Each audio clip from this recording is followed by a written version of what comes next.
linked up below. What number are we on? There's no patchiness in that.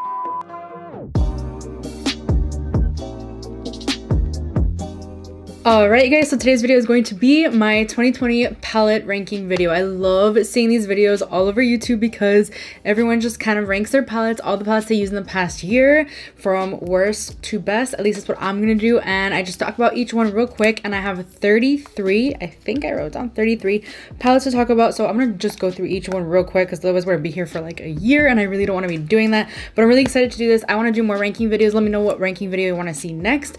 And yeah, before I get into this video, I'd love for you to give this video a thumbs up if you love ranking videos, subscribe to my channel if you haven't already, and turn on the notification bell for videos 3 times a week, Monday, Wednesday, Friday at 6 p.m. Eastern time. Also head over to my Instagram and follow me there, where you could see a bunch of creative looks such as this one posted there, and just join my IG fam. And yeah, let's get into this video. I have, which one? This is the Pop Beauty Dusk Deluxe palette, Dusk Deluxe. So I got these in PR from Pop and I'm so grateful to them. I actually really love their lip products and their cheek products, but their eyeshadow formula really reminds me of something you can buy at Claire's, so I'm not really a huge fan. I think I used this palette maybe once. I swatched it. I really do like the glitters. I'm not gonna lie to you, like this glitter is beautiful. Like look at that, just one little swatch. It's really nice for like a pop of glitter in the eyes. I just don't find myself reaching for these palettes as much. So number 32 is also another Pop Beauty palette. This is the Light Show palette. I actually like this one slightly more, just the color story. I'm a colorful person, as you guys know, so I'm gonna like the colorful palettes a little bit more. I really like the blue. I like this shimmer shade for the inner corner, but again, it's just not a palette I constantly reach for, so that's why these are my last two, obviously. We have one from Pixi. This is the Rosette Ray palette, and this is a really nice palette for like every day. It has a lot of neutrals. It has like, I really do like the rosé colors. I like rose gold. I like the burgundy shades, but there are no mattes in this palette, and I have kind of an issue with that. And I'm not generally a huge fan of the Pixi formula, the eyeshadow formula. I do really like their glitter metallic, I think they're called, what are they called? They're metallic. I'll post a picture here so you guys can see what I'm talking about, but they're like a liquid eyeshadow, which I really do enjoy. I had one that I got at Generation Beauty. I love that one so much, but their eyeshadow actual formula, not a huge fan of. And then this is the, what's it called? Hazelnut Haze. I do like the color story of this one a little bit more. Again, there's no mattes, so it's really hard to just play with this palette on your own, but my favorite shade in the palette is the green because it is so pretty. It's like a gold green. It's beautiful, and I have used this a lot, but it's not one I reach for. Like I said, I'm so grateful to be on their PR list, but like I just don't really use their eyeshadows all that much. Their liquid eyeshadows, different story, beautiful, love them. Next up, we have the Makeup Revolution Reloaded Iconic 3.0 palette. I did get this in PR as well. I've really only used this one time. I'm not even gonna lie to you. I couldn't rank it higher than that. Honestly, this has a really big like smell. Like, remember those eyeshadow palettes you get at the drugstore when you were a kid? Like, I don't know, at least I did. Like CoverGirl ones, they just smell like chemicals. I don't know. I really have only used this once and I did enjoy it. It's just not one that I reached for. I really can't speak on it too much. It's too cool tone for my liking. In all honesty, I don't really like cool tone shadows all that much, so I just really haven't used this.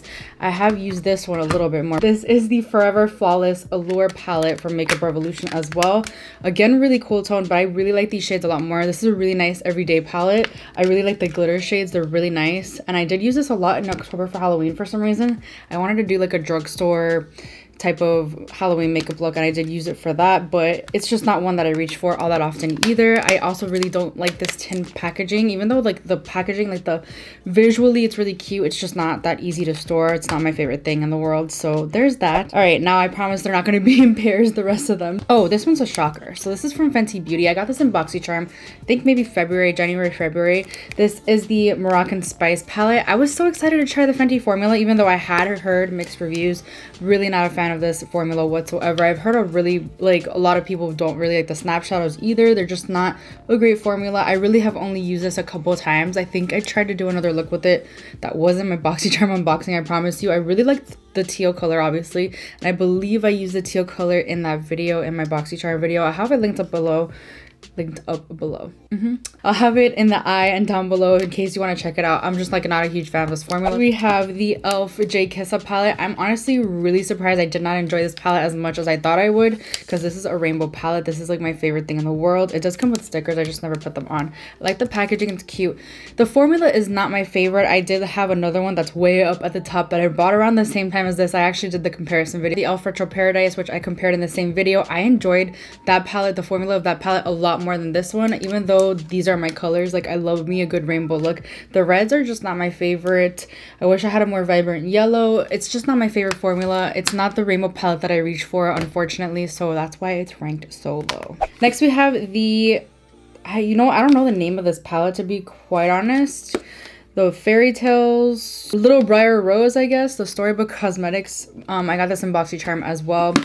I ranked this so low only because of the packaging. I think it's really cute, and a lot of people like would probably collect this for the packaging if you like fairy tales and you like Disney and all that. And it's really nice to display, but I don't really have a place where I could display this, and it's like taking up so much room where I keep my eyeshadows, and it just feels like kind of a waste of space over here, because this is like the only thing that's in here. Like, there's so much space under here that, like, whatever. I really have only used this a couple of times, like I said, and it's not a favorite of mine. It's not my favorite color story by any means. This is my favorite shade of the palette. Like, look at that. That's really stunning. You know what? I should use this more. I honestly feel bad for ranking these so low sometimes because I haven't used them as much as I should have. I don't know how to rank these because I love them all the same, even though, okay, I guess if I had to choose, I would put this one. This is the Anastasia Beverly Hills Mini Pro Pigment Palette Volume 2. This color story I just reached for the least. I probably have only used this once, in all honesty, and I really like the concept of mini palettes because you could travel with them a lot easier than like a big palette. I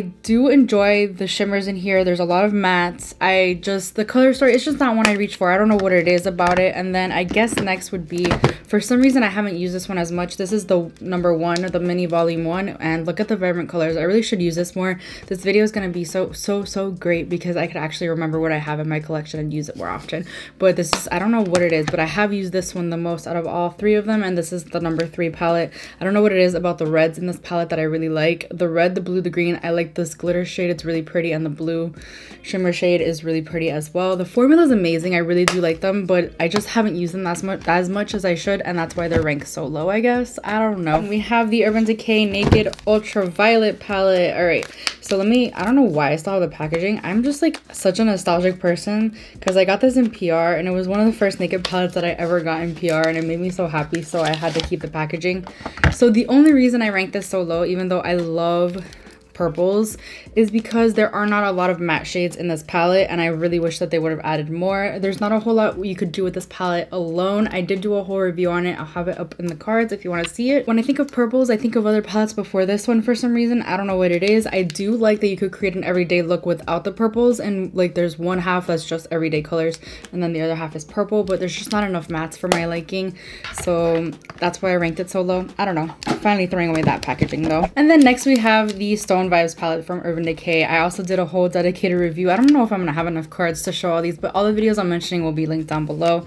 I really love this palette because you get so many options of shimmer shades. There's really no mattes in this palette. This is not a palette you could use on its own, but I do love going in here and, oh, I want this really nice green, and then I go in. This shade right here it gives me life. It has this beautiful duochrome, like reddish orange to green. The shades in here are beautiful. The formula is amazing. I think this is the first palette that they do like this, so I really did enjoy this palette, but I just couldn't rank it higher because I like palettes where you can create a whole look just within that palette, so that's the only reason. We have the Natasha Denona. This is the Mini Tropic palette. I actually bought this on sale at Sephora, and whenever they're on sale, I honestly pick them up because the Natasha Denona formula is really good, and I do really like this palette a whole lot. Not a whole lot you can create with just this palette alone, but I do really enjoy it. I have used it a whole lot. Like, I've been like, oh, I want this green, I want this blue. There's so many looks you can create using this palette, like if you have other things in your collection, and the formula is amazing, so definitely recommend this palette a lot. I'm kind of shocked at this next one, I'm not gonna lie. The ColourPop Fade Into Hue palette. This is my newest palette, I think, from 2020, at least the last palette I tried in 2020. I did a whole review on this. I'm not gonna lie to you, I'm a little disappointed in the formula of this palette. You would think this would be ranked higher because this is my perfect rainbow palette, but it's just not all that. It's just so patchy, the matte. I haven't used the whole thing all that much. I have used the blue and the purples. I've used some of the yellows and some of the pinks, but the dark mattes are so patchy. It's so bad. I'm just really sad that I couldn't get this to work for me. It's just definitely not a favorite of mine. It's not one I reach for all that much because I have to work really hard to get it to look good. As you can see, I struggled to get this look, so it's not worth the struggle in my opinion. That's why I ranked it so low. The only reason I ranked this as high as I did is because I know I'll get a lot of use out of it anyway because I love rainbow colors, and I'll probably dip into it like for whatever reason, like I'll make use out of it, like for sure. The ABH Alyssa Edwards palette. I know this didn't release this year, but I did buy this. I'm pretty sure at TJ Maxx or Marshall's. It was on sale. This is a really nice formula. It is a really nice color story. If you like colors, if you like ABH formula, you'll love this palette. I think you can create so many looks. There's so many neutrals, but there's so many pops of color. Like, it's a really great palette. I need to use it more. I really have only used it maybe 3 or 4 times, but I know I love the ABH formula. Up next, we have the ColourPop Aura and Out palette. I bought these palettes because I was looking for pastels. I really love this palette a lot. If you like the blues, the minty, and the lime greens with like the pastel-y versions, it's a really great palette. I wish there were a little bit more mattes. I'm not a huge fan of the formula of like their matte with the glitter in it, like this one. I don't know if you're gonna be able to see that at all. It makes it a little more difficult to work with because it's harder to blend in the crease, and yeah, but I've gotten a ton of use out of this palette. I did do a palette bingo with along with this one, which is next actually. I like the In a Trance palette a little bit more, which is why it's ranked at number 15, and it's only because of the color scheme, of course. I love blue, purple, pinks a lot more. I got a ton of use out of this palette when the pastels were really in, and I'm sure I will as well this year. This pressed glitter gives me life. I don't know why people don't like the pressed glitter formula. I've gotten so much use out of this. Now, I know these didn't release this year either, but I have the ABH Pro Pigment Palette Volume 2. I'm pretty sure they came out like 2 years ago, a year ago, I don't remember. I love the color story of this one a lot, like super colorful. The formula is amazing. I actually did a look today before I did this one with this palette. This palette's next only because of the color story. Like I said, I really like the formula of ABH eyeshadows. I think Norvina did a great job with this. I just get a lot more use out of this palette in particular.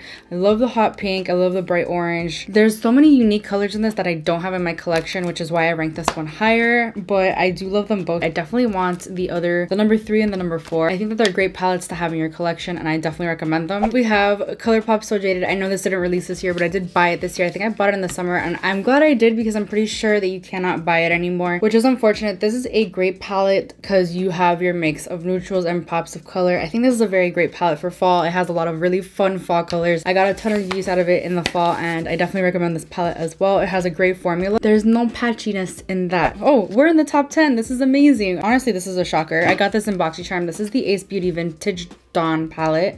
I really want to try more from this brand because the eyeshadow formula is really good. This is another perfect palette for fall. I'm pretty sure I didn't get this in the fall. I got it earlier in the year, like March or April. I'm not sure when I got it. I was really impressed with the quality of the shadows. I want to try more from this brand. I think this is a good palette to have in your collection if you're an everyday neutrals lover, because you have like the first 2 rows and this one basically are perfect for every day, and you can throw in some pops of color. It's a really good formula though. Like, I really like it. Number 9, we have ColourPop Mint to Be. I just love the color mint. If you love the color mint, you need this palette in your life. I'm pretty sure this isn't released this year either. I just didn't get it when it launched because I don't know, I felt like I had this moment when ColourPop started releasing their monochromatic palettes that I was like, I don't need them. Like, I really don't do monochromatic looks. But then I realized that you can dip into one palette here, one palette there. It doesn't have to be. Anyway, I really love the color mint. I love to do monochromatic mint looks. I just think that this is a great palette. Honestly, it's not so expensive, so it's super worth the money. I definitely love that palette a lot, and that's why it's number 9. Number 8. I can't believe I didn't rank this higher. When I was coming up with the rest of them, I was like, I have to do this the right way.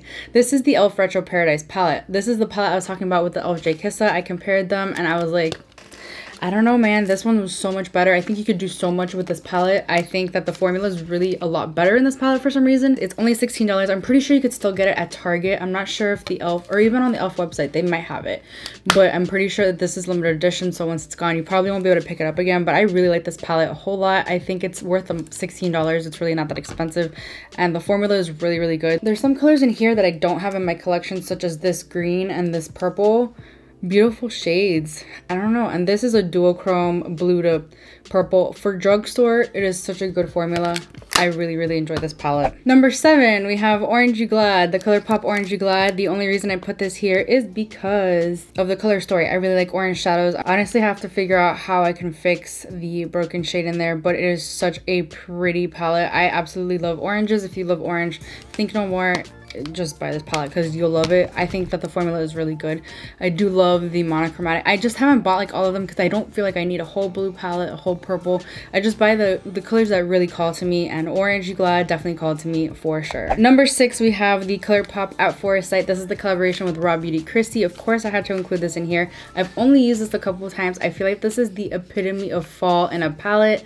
It is so perfect for fall. I've used every single color in here and I have enjoyed it. I think it is a great palette, and I think that it was so fun that they got to collaborate together. I also love the packaging. I did a whole inspired look on her. We're in the top 5. Oh my gosh, this is so exciting. All right, so I have a couple of e.l.f. bite-size eyeshadow palettes. I think these are so good for the price. I would say Cream and Sugar is at number 5 for me, only because it's such an everyday palette. It really is, but it is missing like a medium tone brown, and that's all I need to make it the perfect palette. I could get rid of one of these shimmer shades and put in a medium tone matte brown, and it would be the perfect palette. It's such a good palette for the money. It's $3. Like, honestly, you can't get any better than that. But at number 4, this color story is everything to me. If you like olive tones, you'll love this. The formula is amazing.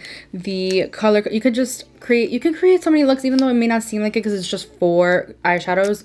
So amazing. I love this, and that's why it's number 4.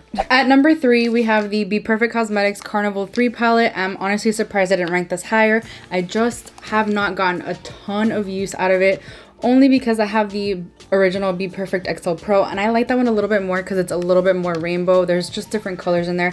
I often interchange them though, like I'll use them both for a look. This one definitely has different tones than the original, and I just prefer the original. It's just true rainbow colors. These are just like variations of green, variations of purple, and that's why I haven't gotten a ton of use out of it, but I know I will get a ton of use out of it. The formula is amazing. If you haven't tried Be Perfect formula, you definitely should. You can buy it on Beauty Bay if you're in the US.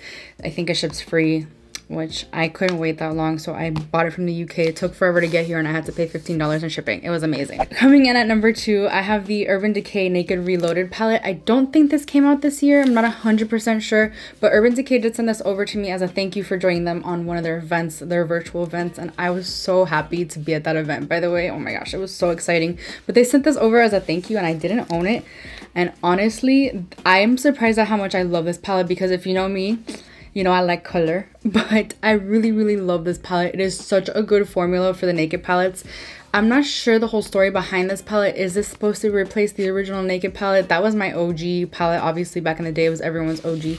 But I think that this one has a great color story. I mean, it's very neutral, but you can create a lot of looks. You can use this every day. It is such a good palette. It's such a good formula. And I'm like honestly surprised at myself, but I really think it's worth the money. And I'm really happy to place this as number 2. At number 1, I had to really think about the palette that I used the most this year, besides the Carnival XL Pro, which I didn't try for the first time this year, so I couldn't include it in this video, but that is my most used palette.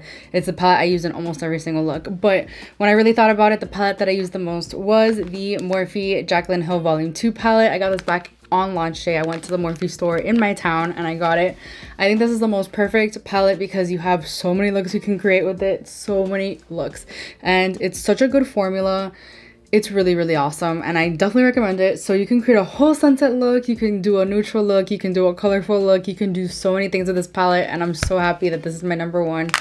Ride or die. Love this palette so much. Definitely recommend the Morphe formula. I now have a discount code with Morphe. I'll have it here and I'll have it in the description down below if you're interested in saving. I think you save $5 off your purchase of $10 or more. I don't remember, but I'm part of the glam fam, which is so exciting. Oh my gosh, I did it. This was so much fun to do. I really hope I try a lot more indie brands this year. You're gonna see a lot of that in my palette ranking next year, that's for sure. Fun. Let me know what you want me to rank next, because I could do like foundations, concealer, like ranking my entire eyeshadow palette collection. That would be insane. And yeah, that's it for this video. Let me know if you enjoyed it. Please give it a thumbs up if you did. It helps me out so much. Please subscribe if you haven't already, and I'll see you guys in my next video. Bye. This is hard. This is really hard. Next we have the Fairy Tale Storybook. Wait. The only reason that I ranked this as